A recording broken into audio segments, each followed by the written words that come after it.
আসসালামু আলাইকুম। ওয়ালাইকুম আসসালাম। কেমন আছো? আলহামদুলিল্লাহ ভালো আছি। কোটিপতির বউ দেখি আজ এই গরিবের দুয়ারে করা নাড়লেন, হঠাৎ কি মনে করে? তোমায় খুব মনে পড়ছে। হঠাৎ এই মূর্খ ড্রাইভারকে মনে করার বিশেষ কারণ? কেন মনে করতে পারি না? চলে যাওয়ার সময় তো বলেছিলেন এই ড্রাইভারের নামটাও কখনো মুখে নিবেন না, তাহলে আজ মনে পড়লো কিভাবে? কখনো ভুলবো না। 3 বছর আগে তো ড্রাইভার বলে হাত মোছার টিস্যু মনে করে ছুঁড়ে ফেলে দিয়ে গেছেন, আর বলেছিলেন তুই আমার যোগ্য না। তাহলে আজ না ভোলার বিশেষ কারণ? আমাকে এখন আর মিস করো না।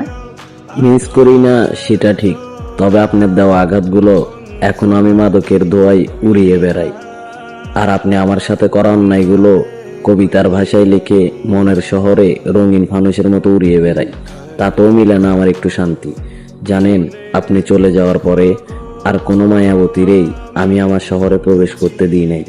যদি একটু তোমায় মন ভরে দেখতে পারতাম। ওই সৃষ্টিকর্তার কাছে বলি আপনার সাথে আর কখনোই আমার দেখা না হোক। তারপরও ড্রাইভার তো বলা যায় না, কোনো এক অচেনা শহরে দেখা হলেও হতে পারে। হলে তো ভালোই হতো। যদি কখনো আপনার সাথে কোনো এক অচেনা শহরের গলিতে আমার দেখা হয়ে যায়, সেদিন আমি আপনার পাশ কাটিয়ে চলে যাব না। আপনার সামনে দাঁড়িয়ে আপনাকে দুইটা কথা বলবো। এক, আমি সেই ড্রাইভার ছেলে যাকে আপনি একদিন হাত মোছার টিস্যু ভেবে ফেলে দিয়েছেন। আজকে আমার জন্য আপনি বড্ড আফসোস করতেছেন।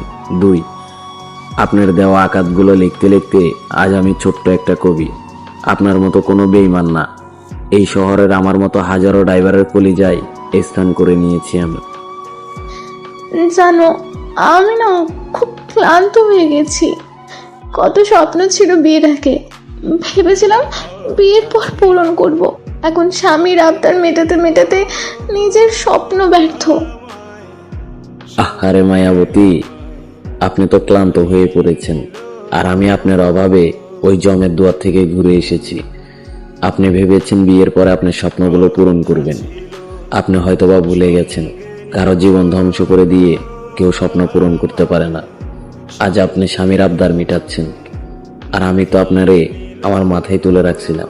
কোনো দিক দিয়ে একটু ভালোবাসার কমতি রাখিনি। শুধু গরিব আর পেশায় ড্রাইভার ছিলাম বলে হাত মোছার টিস্যু ভেবে আমায় ছুঁড়ে ফেলে দিয়ে চলে গেছেন। তোমার ঠান্ডা মস্তিষ্কের কথাগুলো আমার ভেতরটা দুমড়ে মুচড়ে শেষ করে দিচ্ছে। এখনো ভালোবাসো আমায়? না। তোমার তো শুধু একটাই কথা, চিন্তা হচ্ছে খুব। আচ্ছা, তোমাকে খুব মনে পড়লে আমি মেসেজ দিব, কেমন? না। যখন খুব বেশি মনে পড়বে তখন কি একটু মেসেজ করতে পারবো না বলো? তোমাকে রিপ্লাই দিতে হবে না, আমি পাগলের মতো মেসেজ করব, তুমি শুধু দেখবা। প্লিজ বারণ করো না। মায়াবতী, আপনার জন্য তো আমার পুরো জীবনটাই উৎসর্গ করে দিয়েছিলাম।